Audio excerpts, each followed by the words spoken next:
Hello, hello! We're going live. It's August the 29th, 2021. Are you ready, Arnie B? Yep. Take it away.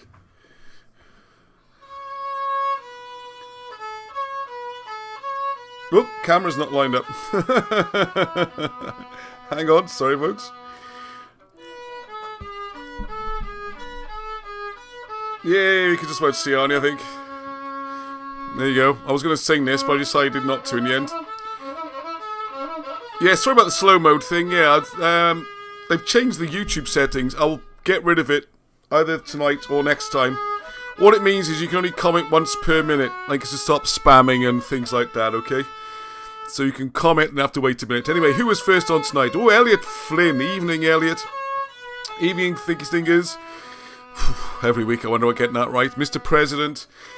I wonder if any regulars are proficient or sufficient enough with Colburn and Welsh to have a crack at translating the Golden Orphism book. Ooh, I don't know what that is.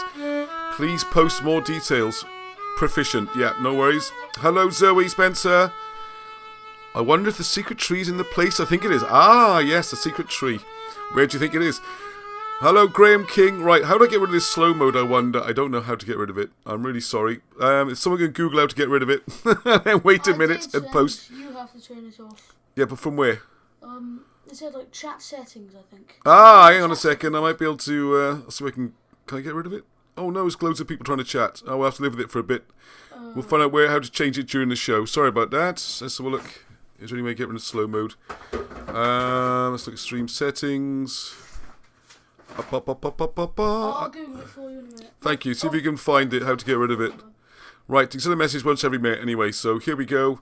Hello everyone, right, Dave Hoops, Amelia Legolas, Gary Taylor. Oh, great, all the regulars on here tonight. Brilliant. Dave Church, and any new people, you are very, very welcome. As I always say, this is, it's great so many people come back week after week. This is always exciting, always good to see it. Loads of people online for the start. Very exciting times. And if you've never been on before, don't worry. It'll be easy enough to follow. The idea is we're looking at history that used to be taught in schools, used to be accepted. Everyone just accepted it. This is British history.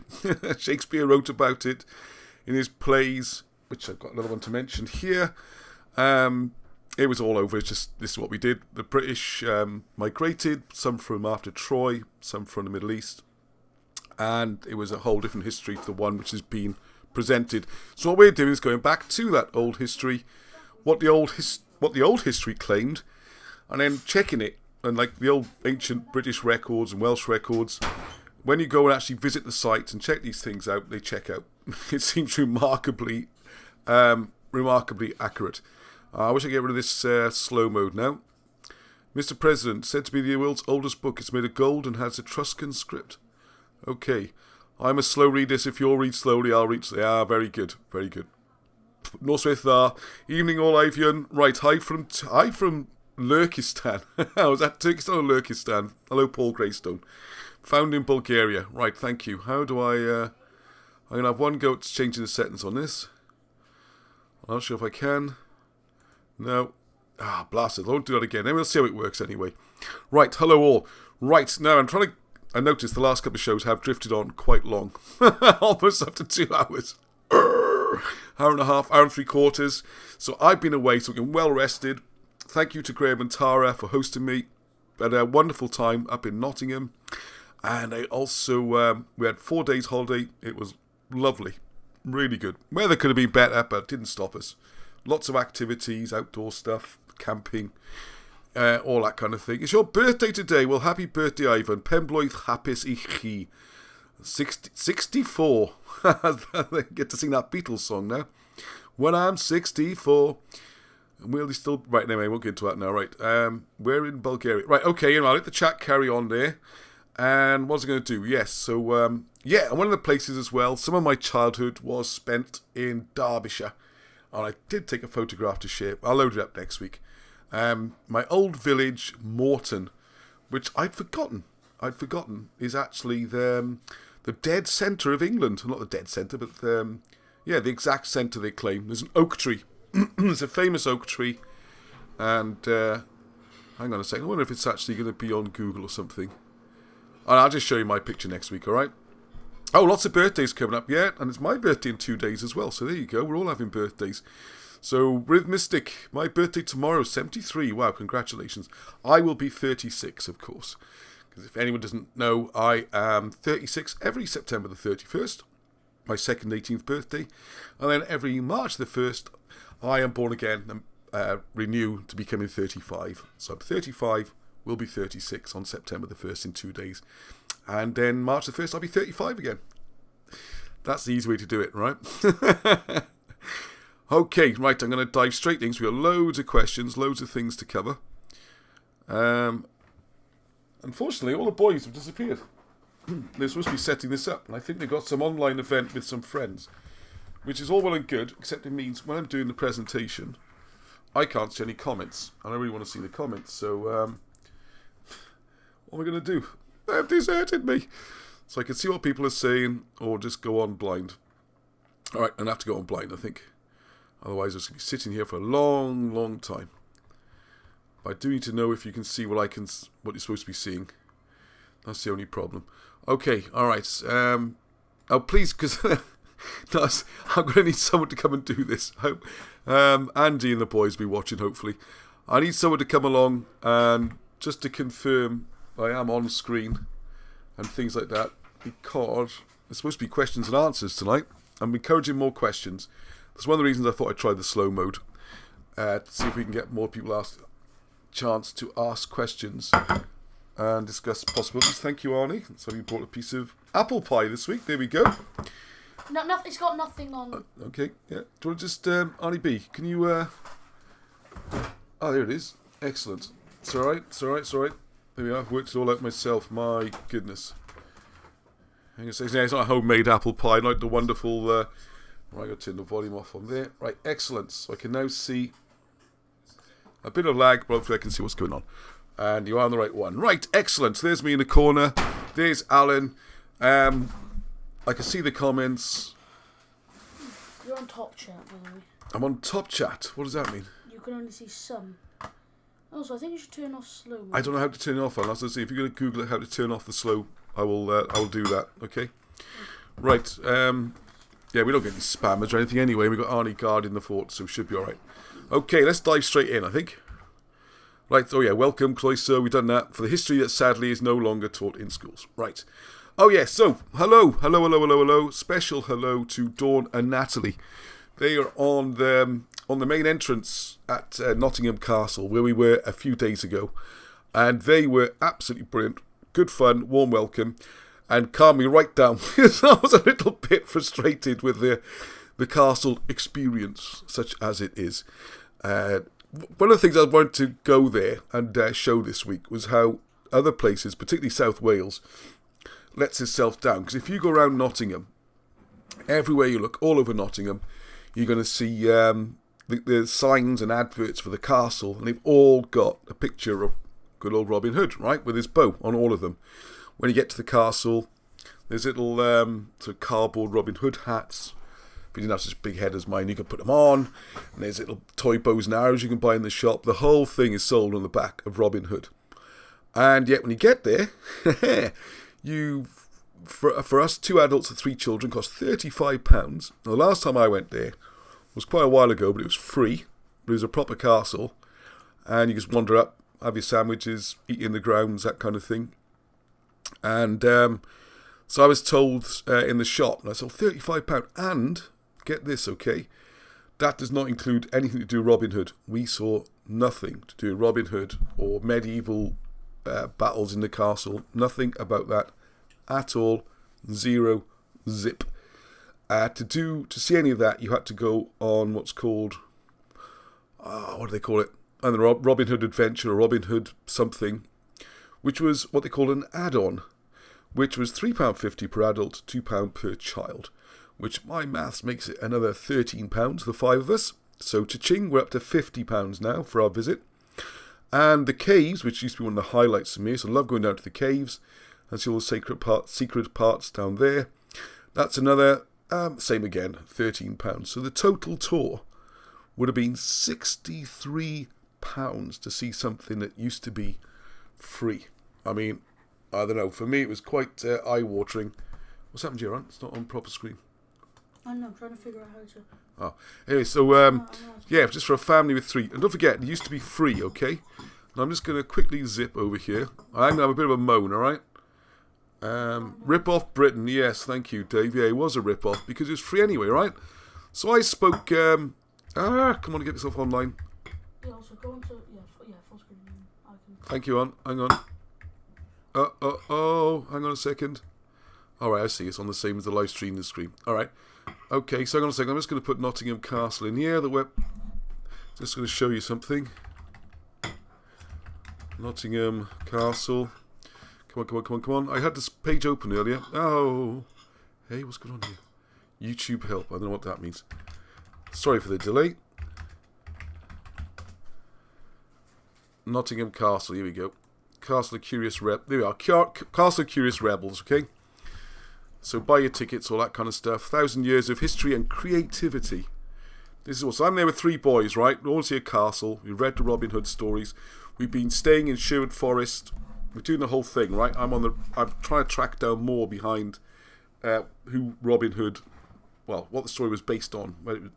Whether it's historical characters or not, I don't know. But as I think with the King Arthur stories, you've got like the historical, mundane people on the earth doing things.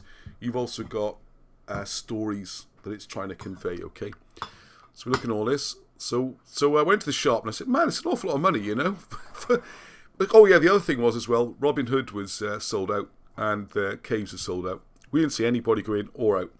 It just seemed shut. Probably part of this COVID restrictions. So anyway, castle is now open. We're good to go. Yada, yada, yada. So Robin Hood, there's a bit about that. And these experiences and tours, but of course we couldn't get into those. But when I went to the shop, so where's the money gone? They said, well, I spent 35... This was very... Not the 2 on the door. Dawn and Natalie were brilliant, okay? And we had a good laugh with them. They made the trip worthwhile. So well done, those. But they said, oh, and the kid in the shop, I said, isn't there a lot of money for this? And he said, well, he spent 35 million last year doing the place up. So I was trying to make it where the money had gone, okay? And it seems it's the castle's had a makeover. I mean, I massively preferred it as it was before, but now it's very trendy and weird. There's all galleries. And the other thing which upset me as well, the only military place is the Museum to the Mercians Regiment. And that is now, well, we couldn't find it. We had to ask a guide, because it's up round the back on a little balcony behind this, which is what it's all about. The big Paul Smith exhibition. And a gallery. It's like walking into a big Paul Smith advert.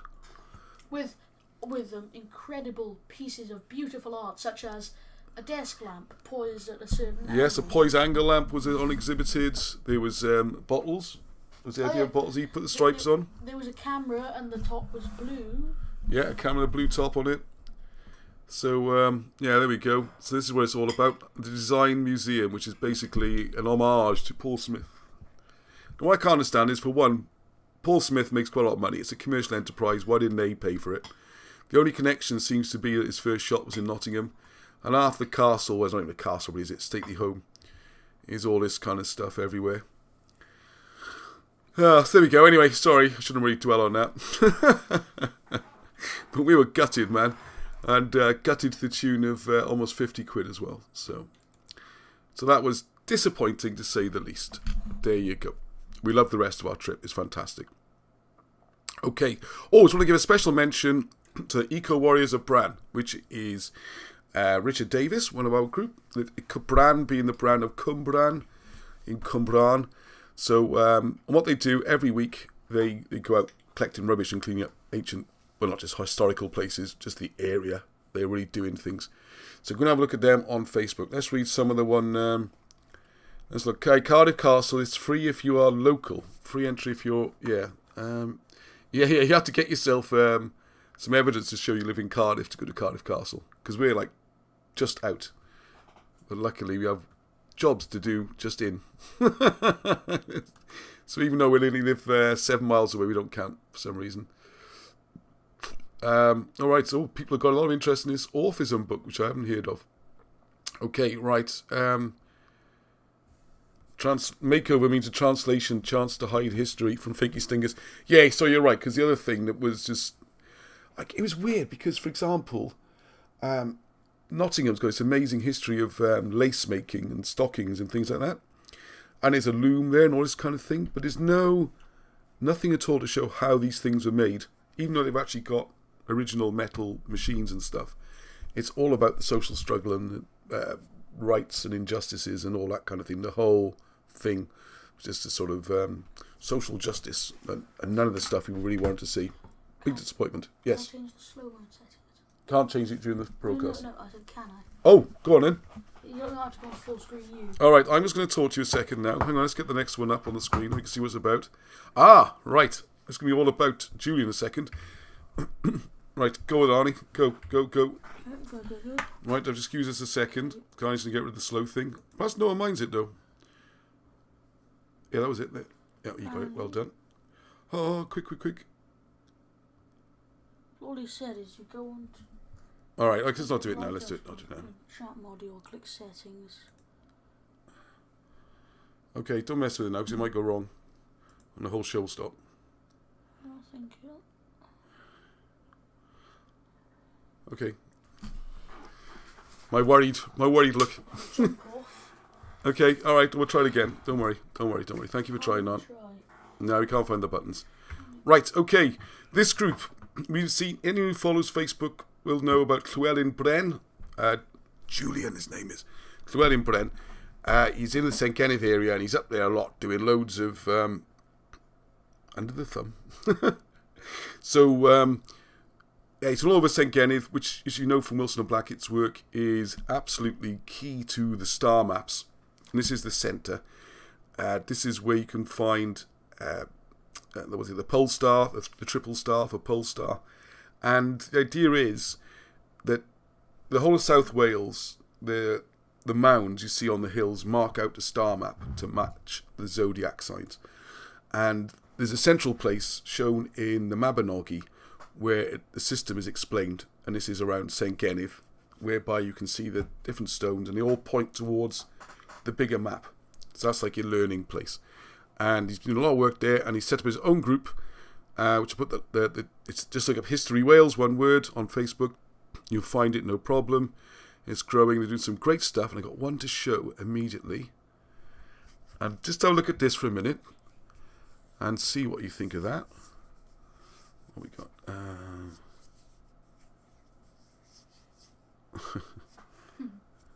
What do you think? Can you see there? Look, you can see this carved here. Do you want to spot this? Yeah, I can see the head. You can see the head, yeah, and maybe a leg there, perhaps another leg. Like I can see the head, and then the rest of it looks a bit like a Pac-Man ghost there. Yeah, something like that. You know, I haven't drawn that very well. It's like kangaroo on there, doesn't it? The way I've drawn it. Well, there we go. That's an idea. Just to give you an idea, okay? So he's got a lot more on that coming. So check out that group. He's also invited me up because it's great because he knows the local area, know local farmers. Going to have lots more access, find lots more of these things. And we'll be doing film reports. Julian's already been putting some up on Facebook. There'll be some more on his group. And I'm sure we'll put something on his channel as well. This is great. So people getting up and doing things, it all more the better, right? Let's make this into a big group activity. And also, as Julian was saying, the great thing about it is he's got local people interested and they're discovering it. He's come across someone else, Warren, I think you're watching this evening, first time. He's a Wilson and Blackett fan. He's been following this stuff for ages, but didn't realise there's other people out there. And we find this all the time. There's loads of people who've been studying this and think they're the only person. And there's no one out there who else is interested. So already you found Warren, and then a whole gang of people up there. They're all going up. 20, 30 of them can be mapping it and measuring it and metal detecting it. The whole brilliant thing. So well done them. Right, okay, just to draw your attention here, this is, I could have paused that a little bit better. I'm sorry, Marshall. I was trying to get nice when you're smiling. It's okay. The colours look nice. And so don't forget, Marshall's got a channel as well. She's getting this going. It's great. Please go and have a look. Very interesting one this week. So I know Marshall is currently working on a big project, putting together the whole thing about Trojan War being in Cambridgeshire. And that, the fact there's 2 Cambridge Wars, that's the sort of conclusion we're looking at. That's the line of research. So you've got Wilson and Blackett have shown that the one in Troy was around 650, not 12, 13, 1400. The mainstream seem to have a date range between about 1200 and about 14, 1500, depending on which historian you look at. It's been known that it's out for Isaac Newton. I mean, it's hundreds of years people have known that date's probably wrong, mainly because it's based on Egyptian chronology and the works of Manetho, and from that, Josephus. Trying to put the scraps together, it's a mess. It doesn't work. You end up with these things like sea people, which is another invention to fill this 500-year gap. So that gets moved to 650. But curiously, there does seem to also have been another Trojan War around about 1100. 1100 does seem to be a very important date for British history. And this seems to be when the other Troy, the original Troy, if you like, in Cambridgeshire, next to Mag and Magog, it's still there, Gog and Magog, sorry. You can still see the site, Priam's Way, as in King Priam of Troy, still there. We've done bits on it before in Cambridgeshire, trying to work out now who was involved. You've also got where Troy once stood, the Commons Beaumont idea, which I think would have been even better if he'd ever heard of Wales. I think that was a real drawback for him. He doesn't seem to realise the connections with the other side, like the Great Deception's another one, you know, where unfortunately they got this sort of, they think there's this enormous chasm that runs along the English-Welsh border and nothing can cross it. If you start putting the whole thing together as a whole, England and Wales and Scotland, you start to see a bigger picture and it starts to all make a lot more sense and works a lot easier. So it's not an either-or situation. And that's something that Marchelle gets onto in this video as well, on her YouTube channel. Croeso I Lloegr, looking at who the English, the Lloegr are, how long they've been and the close links between the Lloegr and the Cymry. And they are the same ancient people in some ways. And why do we have this kind of... one of the points he makes towards the end is that the English in particular are really getting badly maligned by everybody, it seems. It's a bad time to be an English person. Because the whole world can join in, and the English are joining in themselves, particularly things like the BBC. So there you go, worth watching into some interesting deep waters there, and it's a very good video. 3 Cambridge Wars says... Llewellyn Bren, possibly 2 horses, definitely a rider. More Right. 4 Cambridge Wars. 4 Cambridge Wars. Oh, hang on. The bidding. We're up. The bidding's gone.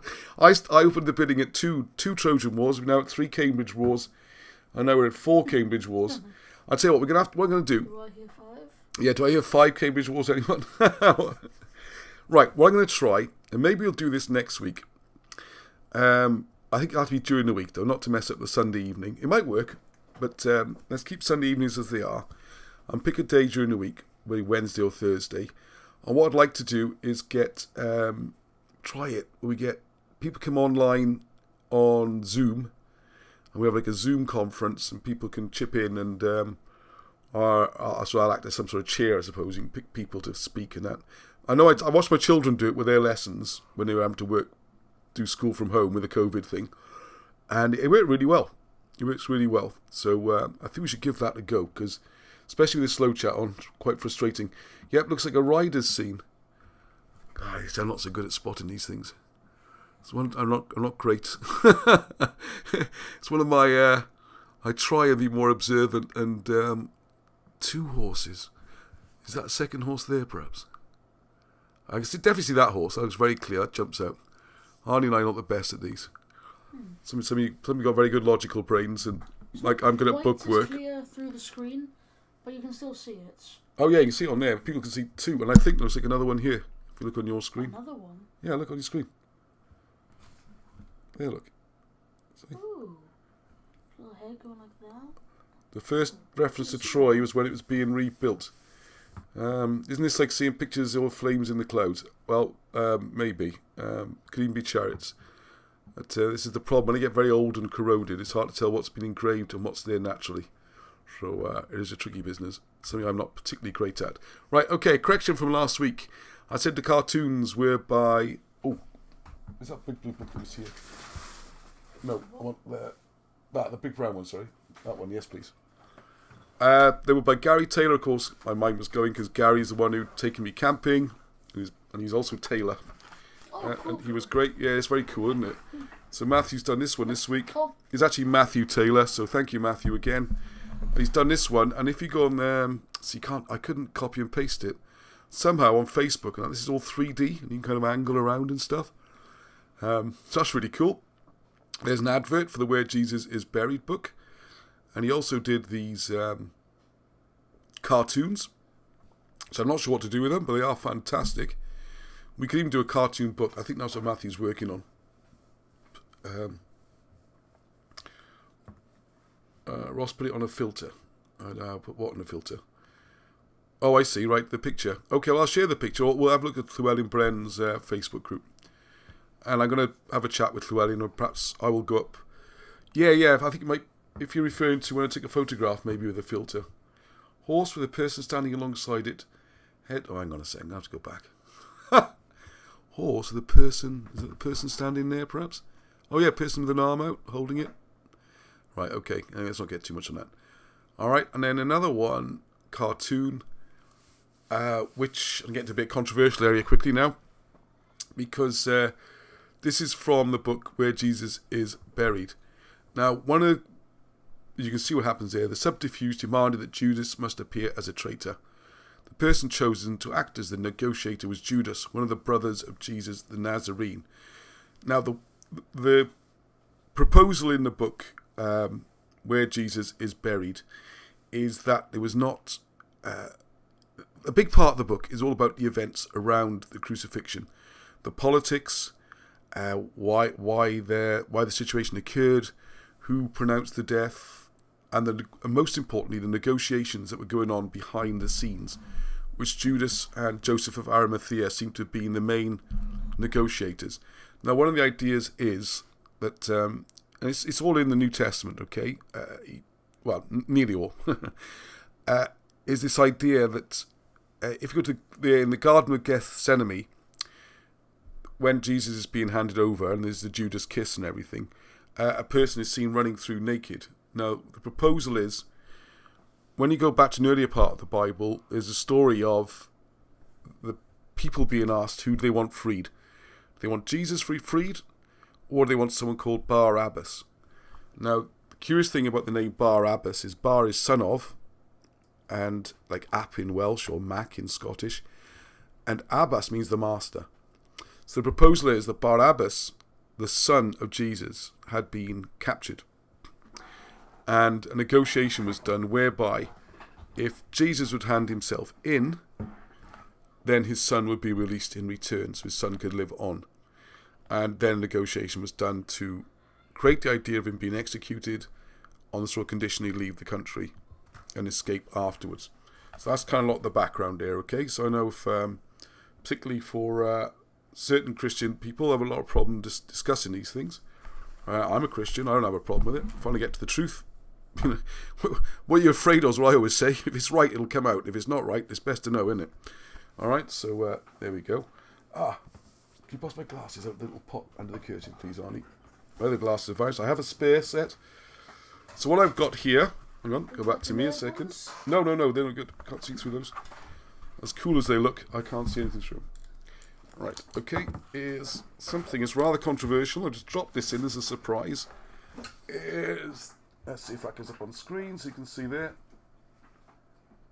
No, you can't see the name. Oh, the name of the book's on the spine. There we go. I'm going to move the microphone. There we are. The Gnostic Gospels, okay? And I'm first to admit, you can see the pristine nature of this book. I haven't read it in great detail. One thing that struck me as interesting, in lieu of this book, Where Jesus is Buried, is to have a quick look in here and see. The idea, if you're not aware of these, is it's all to do with the finds at Nag Hammadi.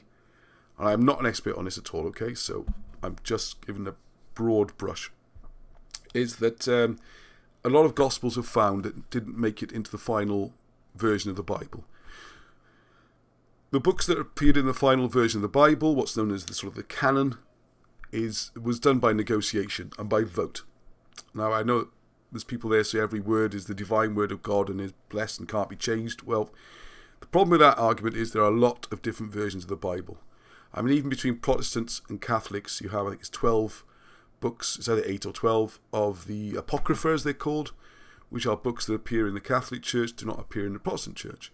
These books appear in the Ethiopian Church, in the Greek Orthodox, Russian Orthodox. Books come in, books go out. You can even go to Wikipedia and you can see a table of which Bibles contain which books. So the argument is that these are books that could have made it but didn't fit the narrative, whereas they do fit the Gnostic narrative. And one of the things that struck me as interesting to look in here, there is actually a Gospel of Judas. It's claimed to be, goes all the way back, and it's a very interesting one. It goes into a lot of philosophy and transfiguration, all sorts of quite esoteric ideas. And one of the things in there as well is I said I get myself in trouble tonight, aren't I? Is Jesus saying he's not the son of any god. There's another thing that he says there, okay? But anyway, I just want to say this now because it's curious, because obviously Judas he's been the bad guy of Christianity for 2,000 years now. Everyone talks about, he's the great betrayer, and if you let someone down, you're called a Judas. It's come into common language. So it's interesting in here, okay? Just a little bit of the analysis that comes at the front of it. So near the end of the Gospel of Judas, excuse me, Jesus turns to Judas and says, "But you will exceed all of them, for you will sacrifice the man who bears me."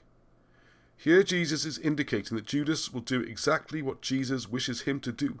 He will help the inner person of Jesus, the spiritual person, the true person, to be liberated from the fleshy body by turning Jesus into the authorities to be crucified. Judas Iscariot, often demonized and marginalized in Christian tradition, is restored to a position at the side of Jesus as a loyal and insightful disciple in the Gospel of Judas. And here Judas is completely devoted to Jesus. Jesus goes on to remind Judas that he is now being fully informed about spiritual things, and he encourages Judas to look up to the heavenly cloud and the divine light and the stars. Throughout the text, the role played by the stars seems to presuppose the influence of Platonic thinking upon the traditions within the text. We may think, for example, of the discussion in Plato's Timatius on the way in which the Creator assigned each soul to a star. Near the conclusion of the Gospel of Judas, Jesus tells Judas, "The star which leads the way is your star." Judas lifts up his eyes, gazes at the light, and enters the light. And from within, the light of voice speaks out, and Judas is enlightened. What the voice actually says, alas, is largely lost due to the deterioration of the papyrus. But the scene presents what may be described as the transfiguration of Judas. So it's really interesting to see there are different viewpoints on this. And the other reason I wanted to mention it as well is that it seems like because we had another. I'll show a bit later on at the end, where on some other idiot on Facebook having a go. I was having a really perfectly good discussion with someone about these kind of ideas about the historical aspects and how the story can be related and the Welsh language ties in and stuff like that. Until I mentioned with Wilson and Blackett, and then he was like, "Oh, they're frauds, they're this, they're that, they're everything." And it's just like the references suddenly became untouchable. So I just want to show a lot of these ideas are not Wilson and Blackett's. They just pull stuff together and find it all and go through a lot of the old history. And they're absolute genius with all the references they find. But a lot of the ideas, they're not just plucked out of nowhere, okay? That's what I'm trying to say. Anyway. Right, there's a bit of fun. I'm trying to have some fun here. There's a... Right. What else we got here? Any ads? The starlight, the God within you, perhaps? Oh. Hang on. I think this is frozen. What's happened there? I can't see the mouse arm. Where's the mouse go? Is it not plugged in anymore? No, it's just plugged in.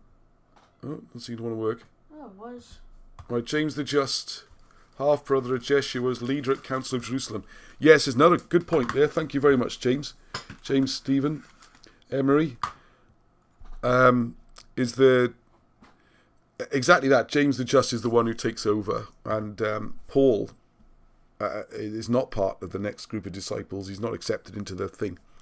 Another big part of the story. What Paul has to do to try and infiltrate and become like a double agent. When that fails, how he has to reframe Christianity to make it, to marginalise the original version and create something that's more popularised. So you go, it's deep stuff, and I like to do more discussion about that at some point. So buy the book as well, Where Jesus is Buried, available from the website. Okay, right, anyway, Alan Rees. This is not great. Chip. Oh no, I had more pictures to put up. Oh, blasters, because someone else put some pictures up today on Facebook, which would have been great to go with this.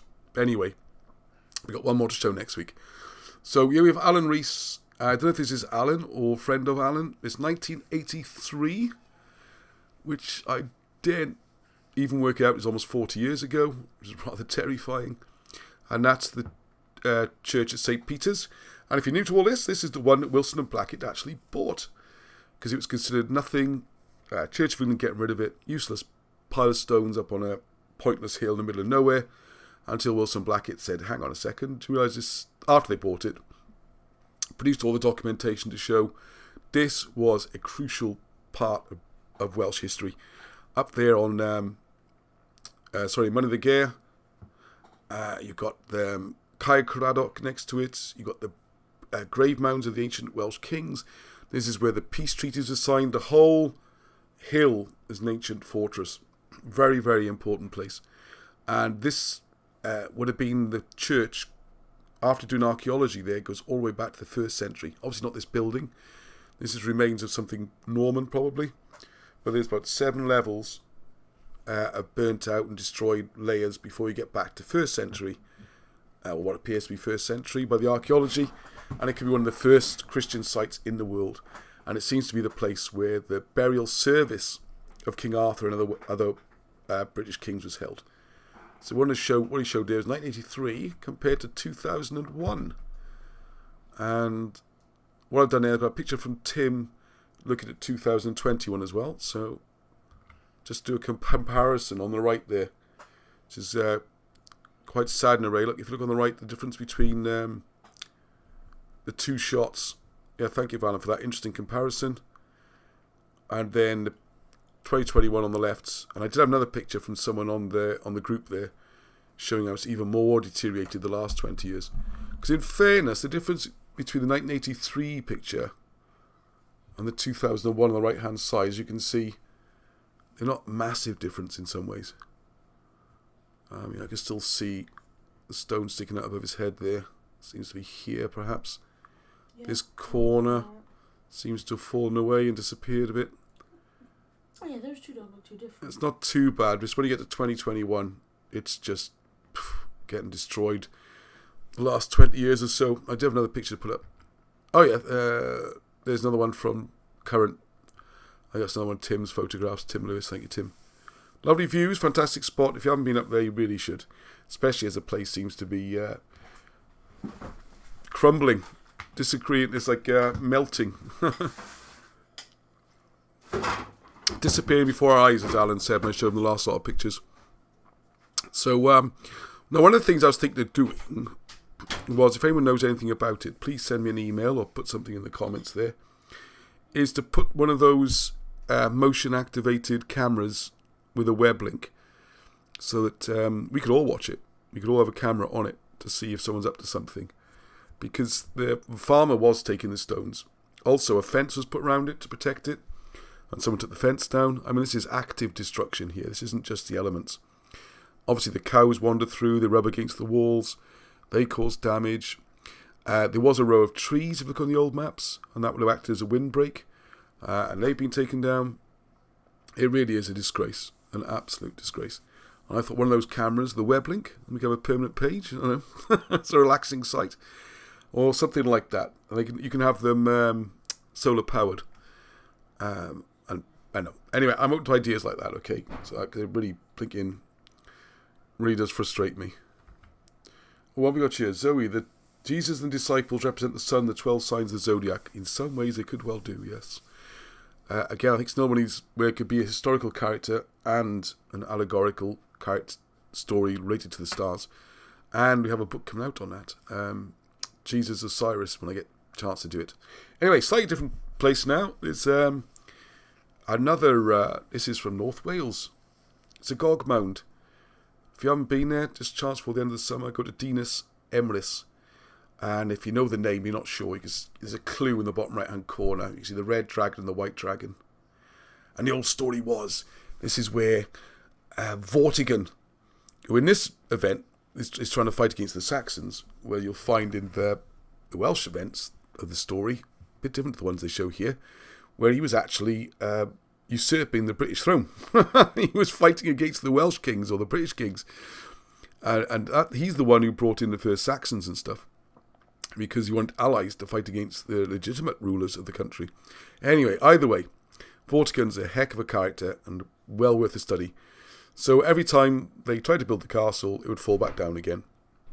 So they went out looking, and they had to find a boy with no parents. And they finally found this young lad who became Merlin, and he told them the story. The reason you can't build the castle is because down in the bottom there's a lake, and there's a red dragon and a white dragon fighting it out. And the red dragon represents Wales, and the white dragon represents England, and they're fighting it out, and the red dragon finally wins. And when they did it, he said you have to do certain things, everything will be fine, including not killing him. Always, if you're a prophet, prophesize that being good to yourself is very important, okay? So just some shots there from what you can go and see, because it's another site where at least it gets some recognition. You know, we could put some boards up like this at St. Peter's. All right, it's an absolutely beautiful place to visit. Now, I also wonder if it's the place where the young King Arthur went for his education. So I don't know on that one. There's a couple of candidates for it. This might have been where the castle was, because you got Google and Merlin and people like that. All right, so again, covered in trees, you can't really see an awful lot. We got some ideas now. I'll go back through all those, all right, later. Ways of marking the stones, perhaps. It needs a proper steel fence around it. Yeah, I think there was a fence around it, and I think the farmer took it down.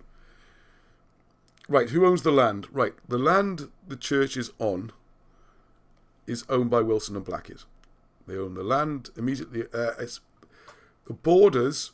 The deeds are a bit well, anyway, you got the church. Hang on a sec. So the church and the area inside the perimeter of the wall, what would have been the old graveyard and things like that, that all belongs to Wilson and Blackett.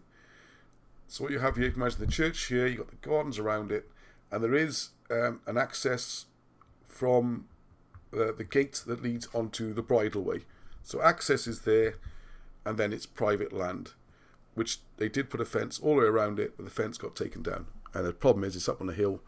We can't be there defending it 24/7. There's certain rules. At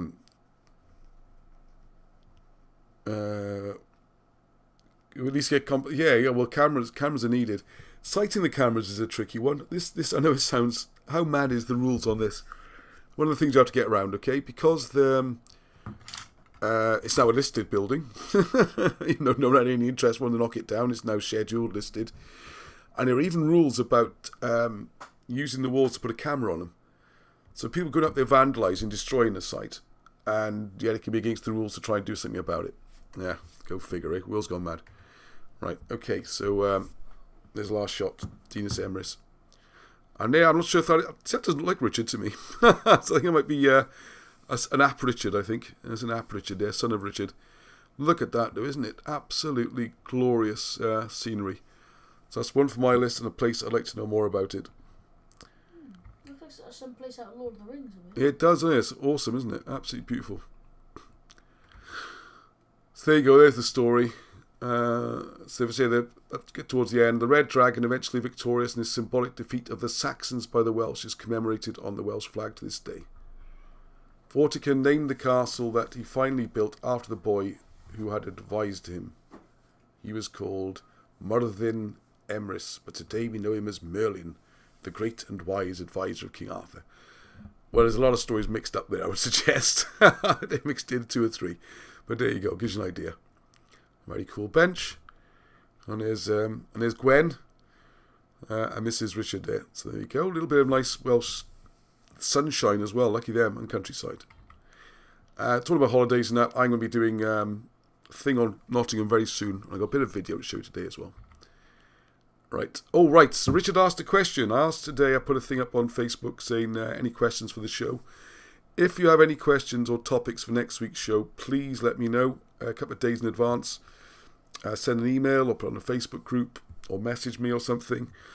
Now, I need to be more specific here. Because some of the questions I got today when I asked were like, 2-year degrees of research to work out and things like that. But I don't, there's certain areas, what I'm looking for is questions more based on the areas that Wilson and Blackett have written about. That's where I feel I can give a good answer and add something. A lot of the questions asked, I don't know it any more than anyone else. Okay? So appreciate the questions, but they're going to be within my little sort of remit, if you like.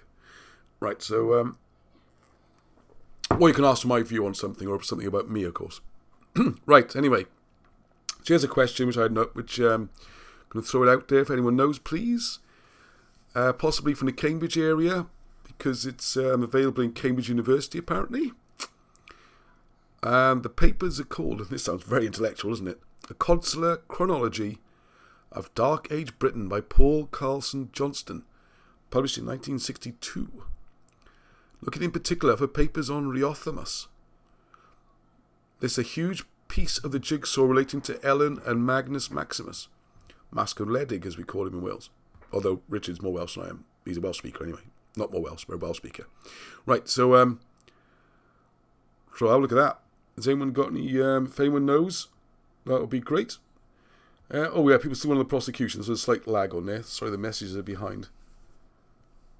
We'll bring the wrath of God and God upon the disrespectful wretches. Okay. Which is the Cymroglyphics website contact, say, the Britain's Hidden History website contact page or a different email address. Yeah, just send it to, ross@cymroglyphics.com. Would be good if you want to send me an email. I'm a little bit slow sometimes. I'm a bit behind emails, but I do read them all, and I'm getting through them all. ross@cymroglyphics.com. Yes, or just go on the Facebook group. Vandals will be prosecuted. Yeah, the trouble is, most of the vandalism seems to be done by the local farmer.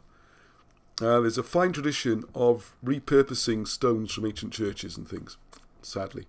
So, if anyone knows about Paul Carlson Johnston or the Consular Chronology of Dark Age Britain, so there you go. When I said ask for questions, that was not the kind of questions I expected. I certainly never heard of it.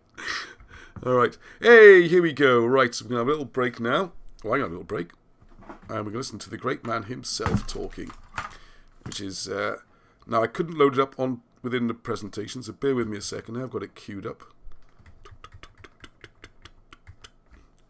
Just I found it crashed my whole thing when I tried to do it from within the presentation. Oh, did it? I need to press 3, because you don't want my head in the corner, distracting from Alan. Nope. Let's try 4. Got this lag as well now. So, yes, that's the best. Alright, so here we go. A little bit, 10 minutes from the great Mr. Wilson. My colleague has been a pillar of strength in this. It's difficult to understand his part in it in a way. Yes. When I had cataracts in both eyes, he used to read to me. Yeah. And make notes. We couldn't have done it. It's a hell of a story in a way, isn't it? Yeah, you're the great talker and the genius, but you need him as well, don't you? He's got a sort of talent of his own. He's methodical. He's very methodical. Keeps things in order, check and arrange things. He's Mr. Method. Me, I'm just,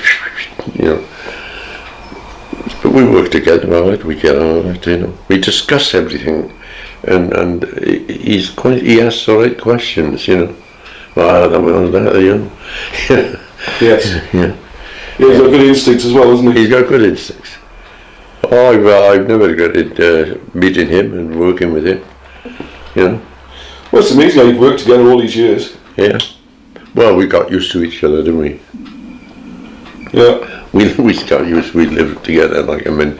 We got 4 bedrooms. He's in number 1, and I'm in number 4. About as far away as you could be in this We can't get any further away.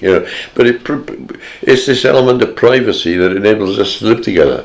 Yeah. If he wants to be on his own, he can go in the other room upstairs, and if I want to be on one, I can do the same.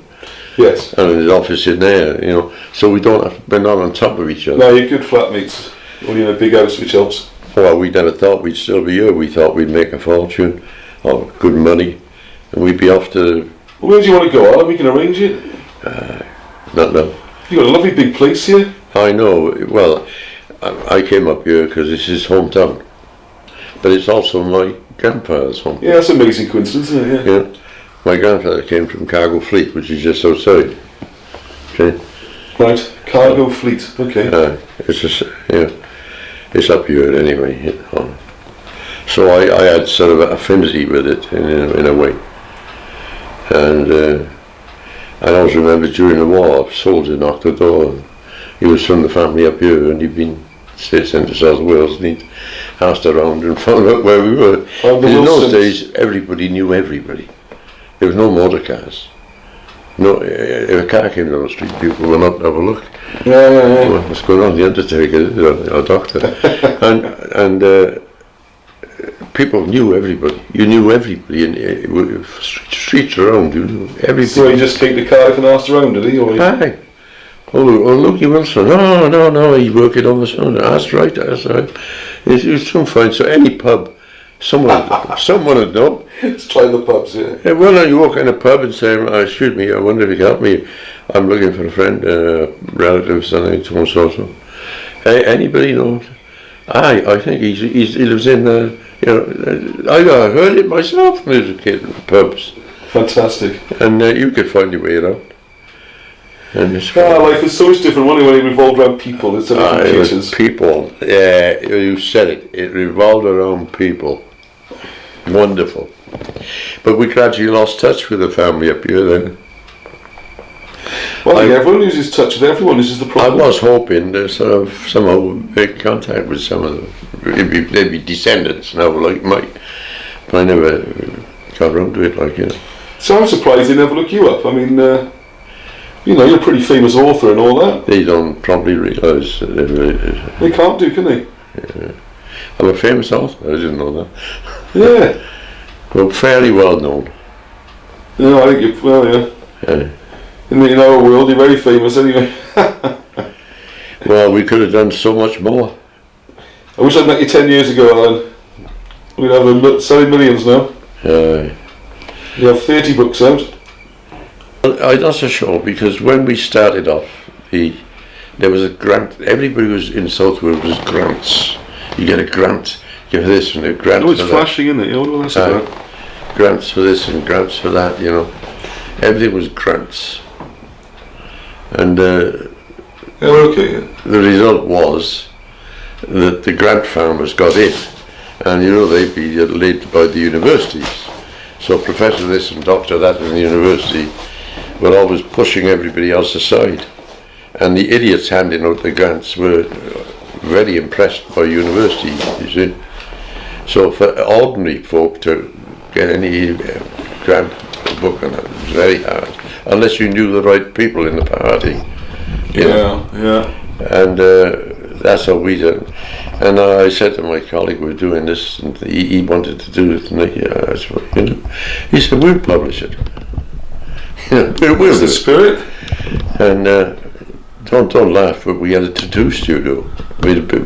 People would come from Birmingham to tattoo off him. He's a brilliant tattoo artist. And these books were published out of a tattoo studio. You couldn't invent it. And then they found out what we were doing. They used to come in, how's the book going up? Rockets. Miles of pieces about it. Hey, yes, good, isn't it? Yeah, I think people always realise that old Tony there, Paul Barron, put up financed a lot of them. He financed. Yeah, it was a team effort, wasn't it? And I always discussed everything with him. And he said, don't do that. I think that helps to bounce it off someone, isn't it? He much more business-like than I am. He'd root around and get the right prices for publishing and everything. Much more. He's been a pillar of strength. It wouldn't have been done without him. Simple as that. There's no doubt about that. Wouldn't have been done without him. But I thought we'd have succeeded by now. We haven't. Well, I think we are. In a small way. It's It's a big campaign, isn't it? It's a big campaign. Hopefully the curve's going to suddenly take off. That's the idea. Well, instead of the university types, we had my older brother worked as a lecturer in college when he became a full colonel, retired as brigadier from the army, and he went to work in a college. So bright bloke. Very bright bloke. Oh, aye, smart. We were different, but we were both smart. So was there any competition between the both of you when you were young? No. No. That's good, that's interesting. Yeah, he looked after me. And you had a little brother as well, didn't you? So three of you, yeah? Yeah, well, there were four, one died. Right, so yeah. Three, yes. That's right. He was, I couldn't ask for a better brother, no. But that's part of the story, yeah. I think that what we didn't realise how big the thing was when we started. And he didn't, I didn't. And then once we started into it, it sort of was mushrooming all over the place. Yeah, no, I've had a shock. It just goes further and further, doesn't it? And then when we tried to get publishers, they didn't want to know. We were saying something different. Well, if you think about it, something different is what sells. New information. And there were certain established authors who had done bugger all and phoned the thing and were repeating the same.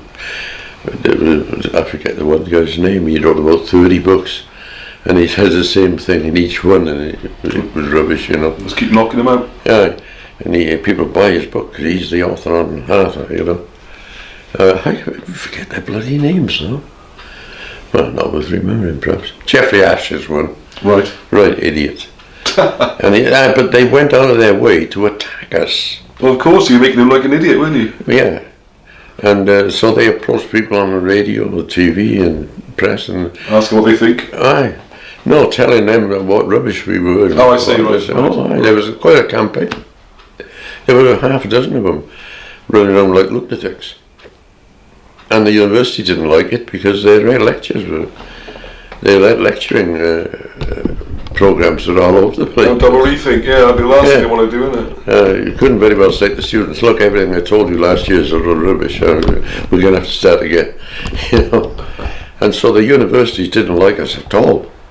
And people always go to the university and ask if we're right, you see. Rubbish, We were rubbish. You're right, that is the problem, isn't it? They go to the so-called experts, authorities, and if you've just written a book showing the experts have got it wrong, it's a vicious circle, isn't it? Thank God the Americans developed the atom bomb. We'd be still saying there's nothing, you can't split an atom or something, because that really woke up science.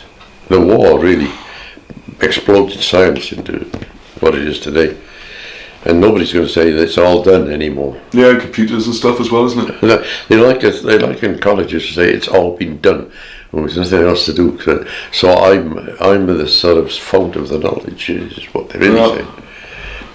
Yeah, we still got that thing, haven't we? It's like a Victorian hubris or arrogance that we know everything. Aye. Well, and the more studies I look at, none of it's certain. We're still scratching at the surface. Some of the students in Cardiff universities wanted us to have a lecture, and the professor went along to the, whoever they got runs the place, and they prohibited them. Oh, you were cancelled. You were deplatformed. You had to study. They wouldn't want to allow us to speak. If somebody don't want you to speak. Well, that's because. Yeah, there you go. Good old Alan, eh? Interesting again. I'll have more of that next week. Let's put it together. So, on the chat, I'm try and keep off the politics and stick to the history here. I know everything's tied in and it's all part of politics, but politicians or whatever want to use this information, that's something completely separate. Because, we don't get shut down for a start, do we? Unfortunately, the world we live in at the moment is quite censorious. And as Alan was saying there, he was being deplatformed or refused speaking rights in universities. I was way back in the 80s and 90s, it was 30, 40 years ago. So there's nothing new about this. So I don't know how we're going to go. Well, as William says here, Wilson and Blackett saved the last seed of this history. And now Ross and others are helping to plant it so they may continue to grow. Yeah, that's what it is really, isn't it? Oh, Monica's here. Not there. That's on the Gareth Ike, The Walk. Yeah, it's been unfortunate here because what Gareth's done with the series is the first episode you can watch for free on the link I put up last week. It's on the. I'll stick it up again. Then Monica's on the second episode, which unfortunately I think you have to subscribe to watch the rest of the series. It's one of those situations where you sort of get that teaser episode at the beginning. You have to pay for the rest. Anyway, yeah, so tragically then, hang on a second. I'll give you an example. I mean, I don't normally pick people out. But this is a bit different because this is an author. Oh, hang on. What are you doing, Ross? What are you doing? Oh, hang on. Hang on a second. It's in the presentation. You already put it in the presentation. Don't need to go anywhere for it. It's okay. Ignore the main story, the picture on the left. He was doing a thing about how, I'm getting in more trouble now. We've already drifted off into immigration politics. Now we're going to have, this is supposed to be a descendant of the Muhammad, the prophet. And as you can see, he's white with ginger hair. So it was a weird discussion, which I wasn't really involved in. But I was making a comment. Wilson Blackett, I wasn't involved in this conversation, but some attack sort of came out of nowhere for this Ralph Ellis character. It's not very pleasant at all. Very rude.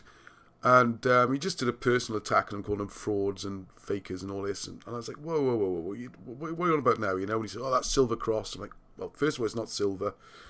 It's a electrum. But either way, you know, it doesn't make any difference. If their references they provide are correct and the history's correct, or it checks out, it doesn't stop being correct because Wilson and Blackett name. You might find this yourselves. I find this happens a lot. You're having discussion, you're quoting, you know, even Roman guys like Tacitus, if he existed or not, or Caesar, or the Bible, all these sources, everything's fine. And you mention, put a link up to Wilson and Blackett book or something, and it becomes abusive. It's like a dog whistle. It's ridiculous. So I put a bit of a longer comment. As I was trying to be nice and friendly and reasonable. I ask everyone to do that, please. Don't get into a row with anyone. It's really not helpful, okay? So I put it, as you can see at the top, Alan is now almost 90 years old. So how about easing off with the personal abuse and sticking to discussion of the issues? It only makes it look like you have no answer to the points. And that's why we've been a little bit aggressive. They raise. Rather than keep shooting the singer, how about we discuss the song? And look at this. Ha ha ha ha ha ha ha ha. I mean, it's just... I don't know, it's just like people see the words Wilson and Blackett and they just have this reflex action. It's bizarre. In the bottom side, in a way, I feel sorry for Wilson because he got involved with Blackett, who's been the real fraud here. But in respects, you are... Anyway, there you go. This kind of thing we're up against. So we just have to stay polite, and I think we have to hope that the truth will out. That's all you can hope for, isn't it? And the other thing I want everyone to remember on here, is important, is that if you're arguing with someone on, say, Facebook or another social media, spreading the word, please do. Put the links to the videos up, the links to the books. Keep spreading this history. This is our history. And as I always say, when I see Alan, like on one of the videos, the British history was on the edge of a cliff, hanging on by its fingernails, by its absolute fingernails, till Wilson and Blackett leaned over and started pulling it back up again, all right? And we've got to be at the bottom now, shoving it a bit higher, okay? Because their arms are getting tired picking it up by themselves. This is what we're doing, all right? And when you're having discussions, remember, you're only arguing with one person. Potentially hundreds of people can read the argument and the comments. So there you can see this bloke make himself look like an idiot, in my view, anyway. And very unpleasant he is, too. So there you go. All right, here we go. This is on to... we're after 9 o'clock already. I think I'll speed up. All right, here's a funny one, all right? On to a lighter note. Where's it light? I don't know. But anyway, before I get to controversial issues, this is one which I've known about for a while. I actually filmed this a while ago, and I was thinking, do I put it up? Do I not put it up? Do I put it up? Do I not put it up? Is this an area I want to get into? Yeah. It's not really Wilson. But I know it's a terrible picture of me as well, isn't it? Really bad. My lip is like, ugh. You can see my outline on my head. That's quite clear there, isn't it? Anyway, this is the... I'll just watch it. Just watch it. See what you think of this. Hello, welcome back. I'm Ross from Britain's Hidden History, reporting from the heart of Sherwood Forest Everyone's heard of Robin Hood, and most people have heard of Royal Oak. But I don't think many people have heard of this secret circle of trees hidden deep, deep inside Sherwood Forest. And wait till you see what's in the middle. Alright, let's go in. We've got Graham here, discovered this. So you can see the outer circle with stumps forming the inner circle. There's an oak tree in the middle. This is an oak tree, yeah? Yeah, it's oak tree, this. So why has this got some sort of temporary fence around it? Yeah, and then you've got the plaque there.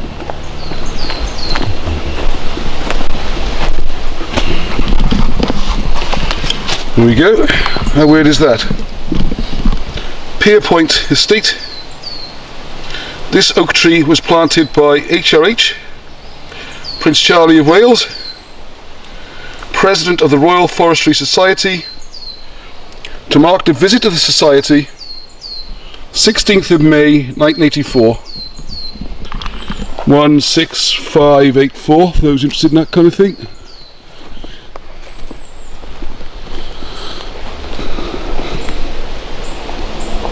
So what on earth's going on here, eh? And nobody around the villages knows anything about it. Well, the locals don't know about it. No, you ask them all, none of them know anything about it. And then when you go on Google to find out where Prince Charles was that day, you can't find him that day. So I don't know why it's a secret. Why it's here at all, really. Why it's here, but it's a very old circle. It goes back on the maps to the 1200s. It's actually called Catwins. But as you know, this was a heavy Druid area. So, and a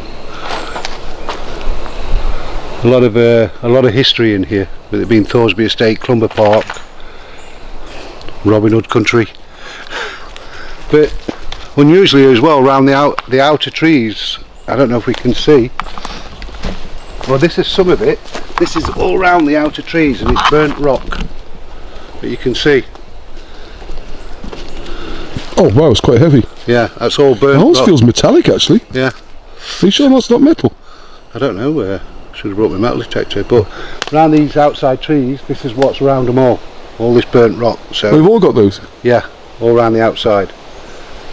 So I don't know what the circle's being used for. What's going on? Yeah, What is going on? we've got old stories from the village when lads used to come up into this in the courting days with a young girl, and we know a girl come running back to Julie and a boyfriend, and they'd been chased off with men in gowns from this area. So obviously it was used for some sort of ceremony. But there's quite a lot of them kind of stories with this forest. Screams at night and all sorts. And then when we come across this, about 4 years ago now, and also the dragon lines run right under this tree.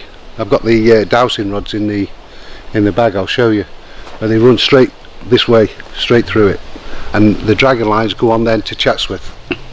All the way to Chatsworth House? Yeah. So it's notice I've got the path we could have come through, because you came by intuition and we came diagonally across through the trees, didn't we? Came, yeah. But the paths go off in all directions, and it forms a shape. I'll show you the maps at home. And then it goes up to Leeds, connects there with the dragon lines, and then obviously goes the other way.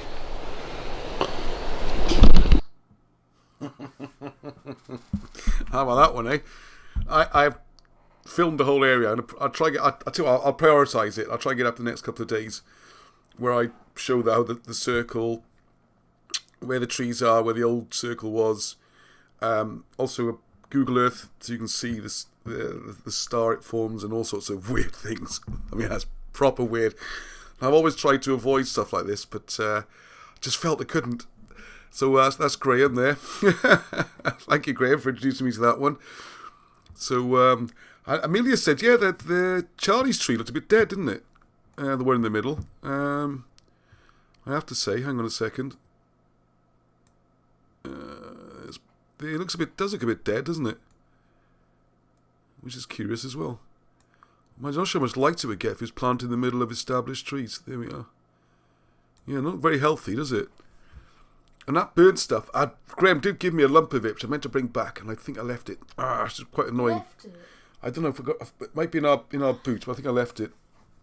Because it's really, I was speaking to Simon, hello to Simon and Patricia, some of Graham's friends, and he was looking at it. He was saying it might be something to do with the iron smelting process is what he thought. When you scrape off the scum, as it's called. So you're melting all the metals and all the impurities come to the top and you scrape them off and you end up with lumps. It could be something like that. But why that is in in the middle of Sherwood Forest in a circle. Yep, botany degree. He did plant a load of trees and he's into the forestry thing and all that kind of stuff. They're not conifers around it. There are conifers nearby. I mean, like, honestly, Sherwood Forest, like everywhere else, is being overrun with these crappy, fast-growing things we see around here. And I don't want to get into the involvement of politics, but I did see some comments on there. Another thing, I thought only South Wales was the building site with houses going everywhere. It's exactly the same all around that part of the Midlands, which is a lovely part of the world. In my own village, well, I say my own village, I was there for a few years in my childhood. There's like a second home, Morton. That's about to get surrounded by new houses, and that's been farmland for 1,000 years or something. It's one of the oldest villages around. So, yeah, there we go. So I guess that's got people thinking, isn't it? Oh yeah, it's still alive, and I have the burnt rock. It's still alive, says Graham. The tree is alive. Yeah, thank you for that one, Graham. If a tree falls in the forest amidst a secret ritual, would there be anybody to hear it if it makes a sound? Are they going to say then, if the only person who hears it has been executed, does it make a sound? Slag from slag heaps. Yeah, I'd agree with that. Right, okay, so there we go. Right, I'm going to have that already. Right, okay, last thing, I think it's the last thing, there might be a bit more, is when I asked for some suggestions, topics and that, Ashley Coslet, who's a great supporter of the channel and the work, Britain's Hidden History, and she's a Patreon supporter as well, thank you very much, and has made some generous gifts, which I'm incredibly grateful and very, very useful. So one thing again, we're back into this, the new book, which I hope everyone's now got a copy of, which is Where Jesus is Buried, all about how Christianity and the Holy Family came to Britain after the crucifixion, and you can actually see the site where Jesus was buried, because you either go with this version of events, the one recorded in British history and the Gnostic Church, or you go with the version created a few hundred years later where Jesus floated off to who knows where, became, without being too sacrilegious, the world's first astronaut. So, sorry, I sound very rude, I didn't mean to. Right, so okay, so we've got the Church of Pudentiana, in which St. Peter is groundedly believed to have enjoyed the hospitality of the noble and partly British family of Senator Pudens. Now, if you're not aware of this, if you go to 2 Timothy, I meant to have my Bible ready. It always lives there. Dun, dun, dun. It's also quoted in the book. But if you go to the bottom of 2 Timothy, put my glasses on would help. Oh, so good my Bible knowledge is now. Can I find it without looking in the introduction? No. Come on, you can do it, Ross. You can do it. It's there. It's there. It's there. Just after Romans, Corinthians. Where are you? Come on. Galatians, Ephesians. Oh, no. How embarrassing. Yeah, it is there. That's right. 2 Timothy. If we go to the last bit there, and it says, do thy diligence to come before winter. Eubulus greeteth thee. So the first question we come on to is, who is Eubulus? And Pudens and Linus and Claudia and all the brethren. The Lord Jesus be with thy spirit. Grace be with you. Amen. Or Amen. So the point of this letter is then, who are all these people? So we've got Linus is said to be the son of Caradoc, the Welsh king, the British king, who'd been captured by the Romans through betrayal. And when he was taken there, I'll just give a bit of the background of the story. Instead of being throttled or thrown into that horrible tomb thing they used to put their prisoners in, so they went mad and they publicly strangled them. A very pleasant bunch, the Romans. He made that famous speech in front of Claudius, because, I was once ruler of men and I had horses and wealth, and because of the battle you've now won, and you can kill me and do what you like with me, but if to be remembered forever, then show your mercy and I'll become famous forever. This is a speech that used to be taught in every school. Every schoolboy used to know this speech. Now it's, I imagine it's completely unacceptable to even quote it as I've just done now for a whole list of reasons. Anyway, before I get myself into trouble there. So the point is then that, so Linus is him, Pudens is a daughter of Craddock, who married, that's why it says partially British here, because she married, her name becomes Pudens because she married someone called Senator Pudens. So that wasn't her original British name. And then Claudia and all the brethren. So the idea is that the British were already Christian before they went to Rome. So the claims are, the Vatican records, Bonasius, the historians of the Vatican say, the British became Christian the last year of Tiberius, which would make it around about 36, 37 AD, almost immediately after the crucifixion. As quickly as he could get there, really. And then he got declared Christian about I always get mixed up here, 56. Lucius, I think, made it a Christian country, first in the world.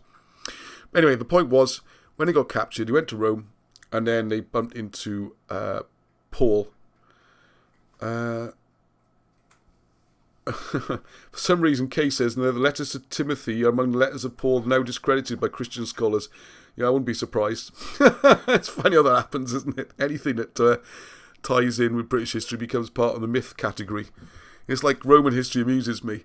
Or if you look at the history of Julius Caesar, all the way through, you got the other Romans at the time were just hounded him for his terrible writing. All he did was say how wonderful he was and didn't say anything good about anyone else. And he gets slammed for lying and propaganda and everything. And yet historians, when he talks about anything, it's like, this is our source, the Bellus Gallicus, the sort of the Gallic Wars, and wow, isn't it amazing? This like letter by letter, you got to follow it, and things with Tacitus and stuff like that. And yet, the whole area of history dealing with, which ties in with the British history, with Brutus and all that, no, that's just myths and legends. So I wouldn't be at all surprised, Kay, if they do a similar thing with the same thing with the Bible now, is it? The bits that don't quite fit, they're going to shove them out the back door a bit. That's always happened, though, isn't it? So anyway, the point with these is that another argument, of course, this is interesting, all right, and I don't think anybody can be absolutely certain about this, is that when they were captive in Rome, that's when Paul came to them and converted them to Christianity. So the proposition of Wilson of Blackett in the book, and the British records, would be Christianity went with them, with Bran, father of Craddock, being the first Christian king, and Linus, son of Craddock, being the first bishop of Rome, which seems pretty certain. It was never Peter. Peter probably never even went to Rome.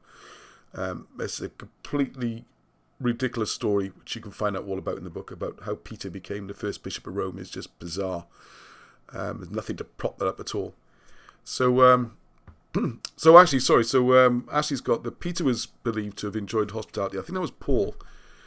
But Paul converted. Anyway, as you can see, there's different versions. This is why I want to discuss it. This is why Ashley's raised the issue. Now, thank you very much to Yvonne Whiteman, who sometimes watches. She finds it difficult to watch things with lots of images. She's happy with the videos where I just sit there talking. They're good. If I start doing screen shares and that, it gives her a headache. So hopefully she's got this far. And these are lovely pictures. They're in black and white in the book, so you can see them in their full glory here. Where she visited, I think it was 1993 these photos are from. I'm guessing a bit. It's round about then, doesn't really matter.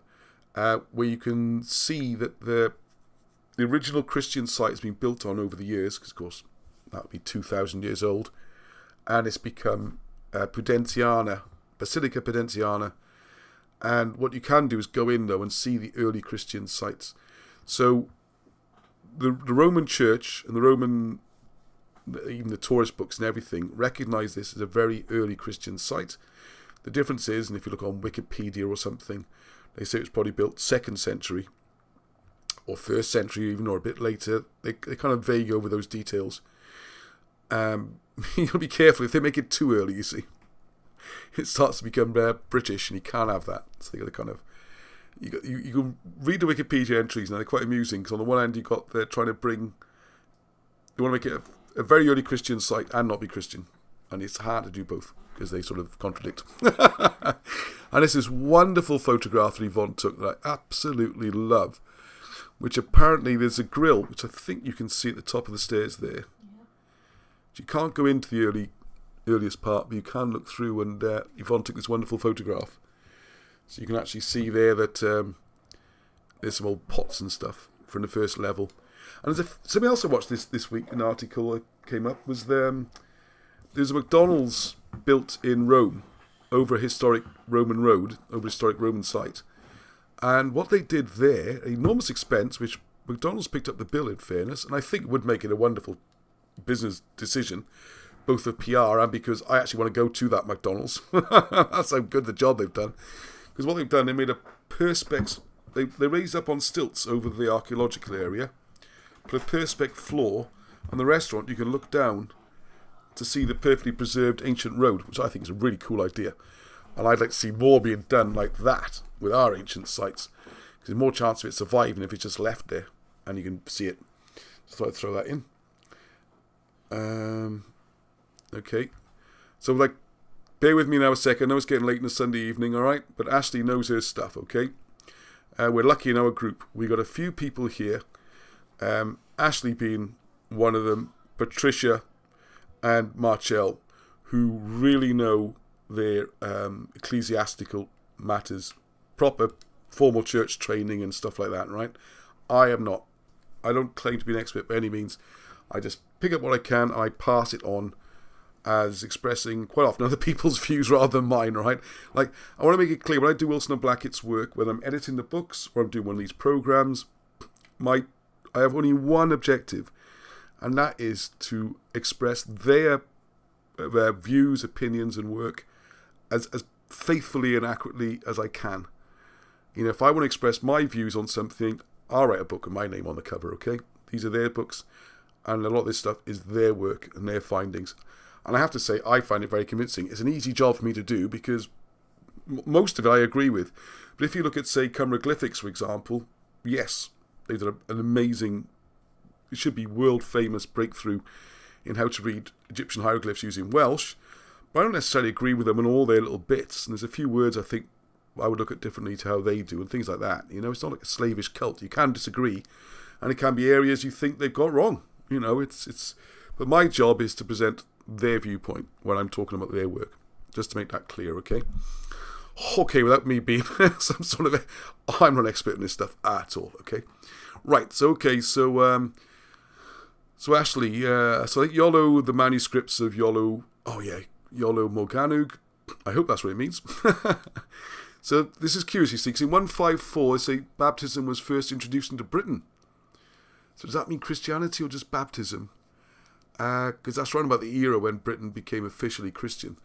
And one thing I point out, one of the discussions I was having before it all went horribly wrong, was that when you had some of the persecutions, like Diocletian and Nero, when they were slaughtering Christians as fast as they could find them by the thousands in Rome, in end of the 2nd century, in Britain, that did not happen. There were about 3 martyrs who were all commemorated. There wasn't a persecution here, which, to me, my mind, just that one piece of evidence shows immediately that Britain was not centrally controlled from Rome, and also it had a different religion to Rome, and that their attitude towards Christianity was different in Britain to Rome. Just that one thing alone is a massive smoking gun. Because if the Emperor Nero says, kill all Christians, and the bloke in Britain says, no, we're not going to, well, he's not a vassal state then, is he? And it seems there's a war fought after that, and that's another moment when any Roman influence was kicked out for a while because they were defending Christianity. The first country in the world to defend Christianity, the first Christian country. So, I've just been given up now anyway. The rumour is that Prince Charles is going to change the oath, isn't he? To, if you heard this, he changed his little quiz question. He's going to change one letter. Well, there's a bit of a clue on it. One letter in the oaths, which changes everything. Faith, who Arnie knows. He's going to, instead of become defender of the faith, he's going to be defender of the faiths, with an S on the end. Anyway, let's get back to this, shall we, Ross, before you get ranting off on stuff again then. Here we go. So, Churches and bishops were instituted through the endowments of Lucius. Now, if I'd seen it right there, I could have done it. 154. Yeah, I think it was 156, who knows. Pope Eleutherius. So what Ashley's saying is, Anacatus was bishop in Rome, BP? I think that must have been bishop, yeah. Right, now the point is, 1913 Brampton Lectures. As told in these, Acts, being the biblical Acts, is as follows. A certain Pudens, is the person I just talked about, son of Senator Pudens, whose wife took on the name, whose mother, the senator's wife, an Englishwoman, was named Priscilla, a Christian of property. Right, okay, so we're talking about the son now. All right, okay. Who had shown great zeal in entertaining apostles and strangers, after the death of his wife, consecrated his house as a church of Christ. So he's saying, is this the first Christian church in Rome? It's hard to think of any that would be before it. This church in the house of Pudens in the Vicus Patricius was erected into a Roman parish under the name of Titulus Pastoris. The pastor who wrote the letter being the presbyter placed in charge of this parish. So apparently the source for this is Edmondson, Church of Rome in the 1st century. So what Ashley's asking, this means that the first church was in Priscilla's house, and she was their patron. Eleutherius' brother was pastor, which is the shepherd of Hermas, who was the first presbyter, which means priest, of that house church, where it seems even brother Eleutherus went to worship. And I'm not sure I put everything else on there, but I think the thing with Eleutherus, getting back to my back to the Bible, I don't find the page again. Anyway, the first person I mentioned, Eleutherus, is that the other person who sent the letter? Because the discussion there was like, who did actually send the letter?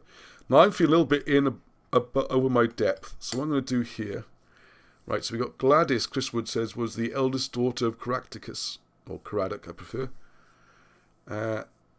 Urgain was the second daughter. Yes, we got all these people, all related to. This is the strange thing we have, right? Where we got all the names of the people, even in the Bible, and various other sources. They can all be traced historically to this area of South Wales, where Christianity is said to have begun. Although there's also the area in Warwickshire, before this becomes an English-Welsh thing, isn't it? Where the original Glasdennis was, which became not the fake in Somerset, the original Glastonbury, where Joseph of Arimathea is supposed to have staked out his land, and the early British kings, which presumably would include Ariovargus, Arthur the First, they're all buried that way. So we have all these people. Bran, funny enough, we had Richard earlier, Cumbran. We know where these places are. We know where the people are. We can place them on the timeline. And you can show quite categorically that Britain was, at least the the Holy Royal Family were in the 1st century already Christian, becoming Christian. And the country, again, as Ashley's kindly pointed out here, by the 150s, it was the official religion. And it's just amazing. People will not have this at all. They just will not have it. It must have come hundreds of years later from Rome, and I don't quite understand the other side of it. I don't see it. Right, so Chris, I think we should try and have a chat on this, because Chris knows loads of stuff on this one, and I'm really not brilliant on it. Like I said, mostly I'm an editor on this stuff. Okay? I'm better at the hieroglyphs.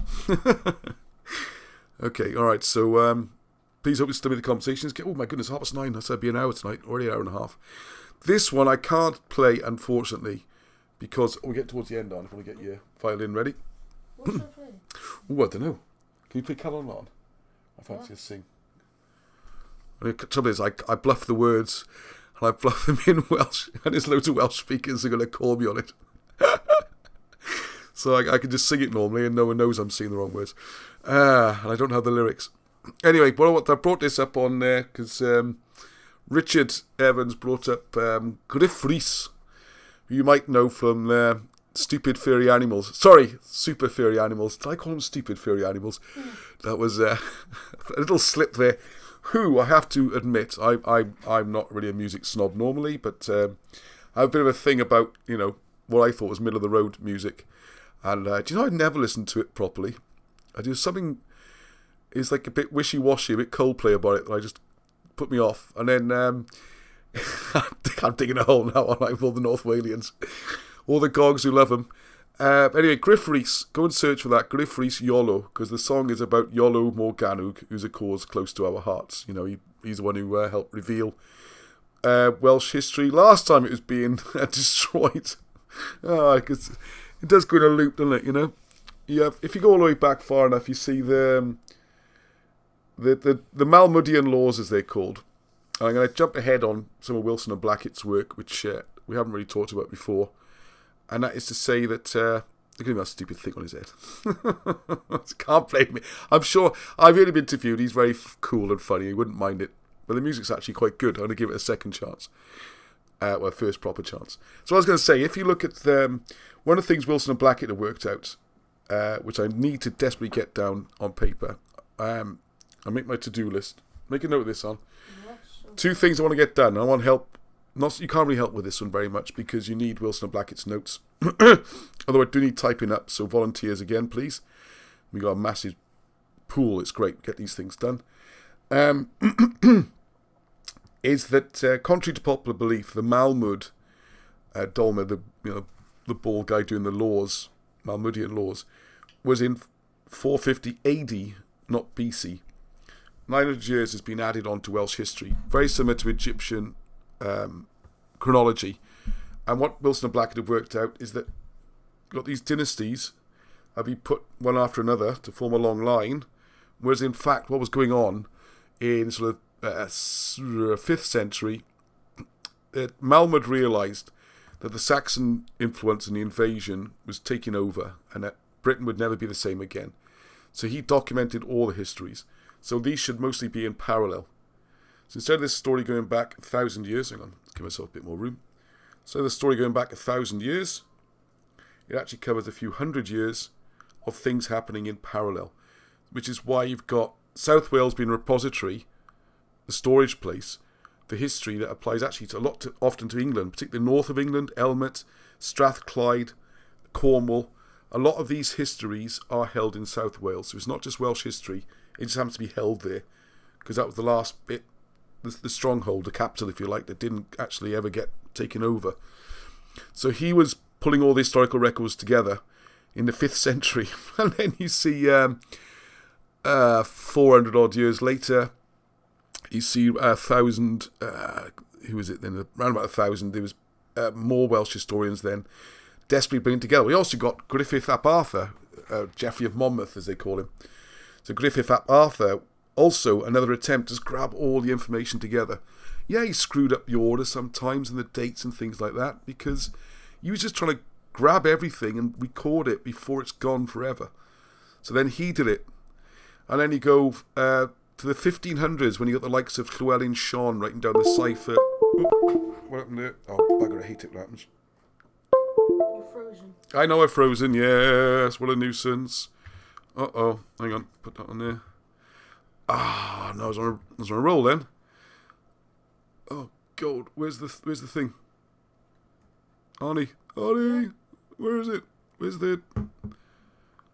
What am I using? It's this one, isn't it? The sources on one. Okay. Yeah. Okay. Yeah, that's the source you need to. All right. Deactivate, activate. Yeah, I can't do it like I got it on screen and I can't do it off screen. Just do it there. Okay, all right, done it, thank you. Oh, I could do it there, yes, thank you. Very good. Right, okay, so then you've got... Hello, Zavi. Yes, past bedtime here, 25 to 10. Oh, my goodness. So then you've got Llewellyn Sion doing the same thing in the 1500s. He's writing down the ciphers, and there's a group of them. They're recording as much history as they can. So you have to remember that for hundreds of years, even owning the equivalent of a pen, a quill, or some parchment paper could get into serious trouble. It was against the law to record anything. 1492, Caxton brings his printing press into London. Immediately a law is passed preventing anything in Welsh being recorded. So again, you've got the history sort of hanging on by its fingernails again, hanging on to this cliff which is always sliding down and never quite coming to the top to enjoy the sort of the sunny veldt that's lying there, those green pastures where you can actually enjoy it and study it and relax and do it properly. So then it come out again where finally the printing laws was slightly relaxed in the sort of 1780s, 1790s, and immediately you see this outpouring of the old histories. Reverend Morgan and Jones and people like Iolo Morgannwg, again, desperately trying to save this British history, which has been, hidden. In the 1600s, you got the likes of Percy Enderby, who's starting to twist it and put a version on it, which is already shifting the story to North Wales and fitting in with the genealogy of the Stuarts and what they need to support their throne. And then, of course, when they get hoofed out and the Hanoverians come in, whack, all that's gone. It's now a new narrative, and as we all know, I'm going through old ground now, where the idea of the Welsh, Scots and Irish being Celts is introduced, and the English are Anglo-Saxons. All the British is gone. And then the slap in the face is then the name British then gets applied to this new, what Wilson and Blackett call the hidden state, the ruling group. So people have to understand it's not the people, it's not the English or the Welsh or the Scots or the Irish, it's this ruling elite of constantly trying to get rid of this history we're fighting so hard to maintain. So the 1790s and 1800s, of course, then they go through enormous persecution, the work is ridiculed, you can hardly get hold of it. Later, trying to go to the National Library of Wales and get these papers out, very, very difficult. For example, Bob Morgan and I, just to remind everyone, we're looking to write a new book about Iolo Morgannwg, and one of the things, first of all, is everything, all the damning about him. Again, it's a bit like with Wilson and Blackett. It's all attacking the singer. They don't deal with the issues. They call him a drug addict because he took laudanum, which was like a suspension of opium. Gladstone, Prime Minister for 20 years, he took it. Lloyd George took it. Loads of people took it. It was the painkiller. It was medication at the time. And I almost slipped into Alan Wilson language then. Even if it was true, even if all the things they said about Alan Wilson were true, and the things they said about Iolo were true, and the things they said about everybody who ever tries to resurrect British history were true, as Alan would say, so blank what? It doesn't change the history. All right? So that battle went on in the 1800s. And again, then the 1930s, you have their mass media really building up with TV and the BBC and all these J.G. Evans and these people coming up and again creating a false picture and destroying and writing over British history and most notably Welsh history, because by then, with English history, the damage has been done. It's gone. English people don't even realise they've got a lost history. One of the things I was going to talk about, which I'll do another time, is the play there with William Shakespeare about the comet and Vortigern and all this. We got the Trojan stories. Damn it. I'll keep... Not again. Yes, Yep, it's all right. There's got all that going on. So they got the 1800s. So then to the 1930s again, and because I want to say one more example to throw in this timeline. You got the 1890s then, 1840s. Oh, geez, let's jump back a bit. 1790s. People like Reverend Morgan are pointing out that the Welsh language can be shown in the hieroglyphs. And by the 1840s, German academics have come around to this idea, and they're like, yes, you can. This is nearest we've got to ancient Assyrian is jealously guarded by the Welsh in Wales. And the English academics, or the big... I shouldn't even call them English, because some of them are actually Welsh anyway. The same as now, a lot of the opposition comes from Welsh people. But the big academic centres, Oxford, Cambridge, people like that, were adamantly not going to look at it. And finally, they looked at it. In the 1890s, a working party was set up and between Oxford and Cambridge professors. And they did nothing for years. And they finally got to a 1905, 1906. Things were starting to happen. And I think they were looking for a way out. And then, of course, the tragedy of World War I came along in 1914. And everything stopped. And it's been brushed under the carpet and forgotten again. And Ashley Wilson and Blackett come in 1980s and 90s, resurrecting all this. And now it's up to us to take on this fight, which has been going on for...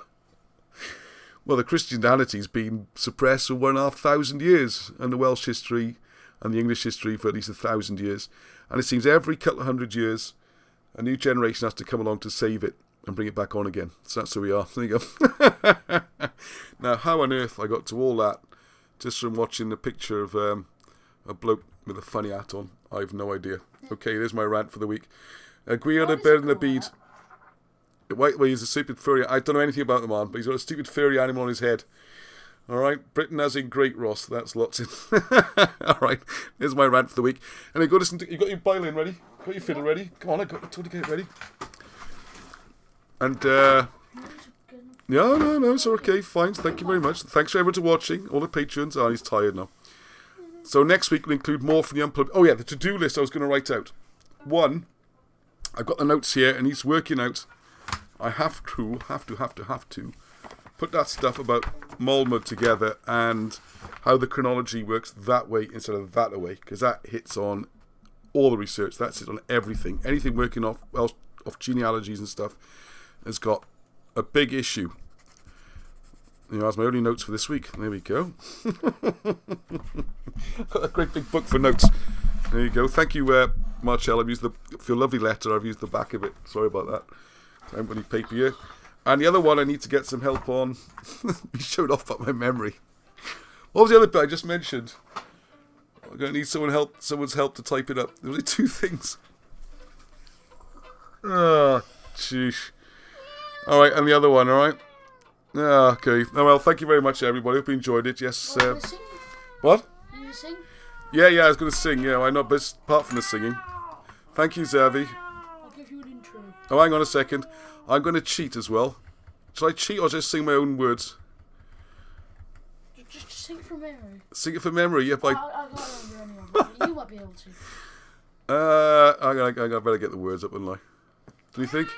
Oh, go on then. I'll just cheat. No, hang on. No. I don't want to cheat. I don't want... well, having the words... Come on, what was the other thing I was going to do? Thanks, everyone. 2 things to do. Google. There's the Malmud thing. Damn, I can't concentrate with you doing that. Oh, I don't know, blinking children, eh? Do you know what they say? They say that insanity is hereditary. You catch it from your children. Oh no, it's completely different to the version I sing. Oh, I start on verse 2. I don't bother with that when I start on verse 2 there, look. Okay. Alright, we're going to play it out with a bit of music now. I know.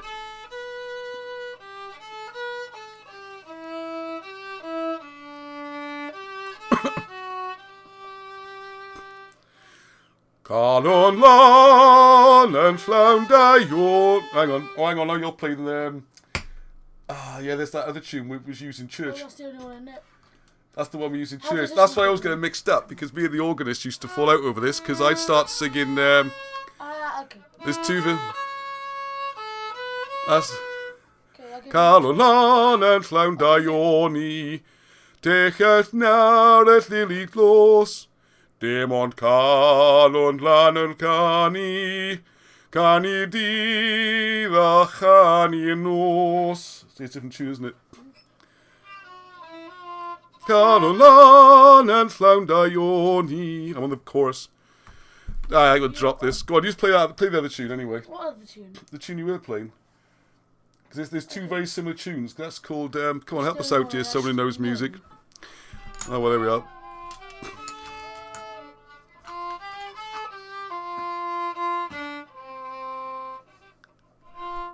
Da da da. Dee dee dee dee dee dee dee dee. Da da da. That's another chapel song we have to be singing, isn't it? Which I can't remember now. I'm going to start... Chapel's be open again soon. Completely different. So Alright, play something completely different. Go on, play something in Welsh we can. Oh, is that broken again? Oh, this blast.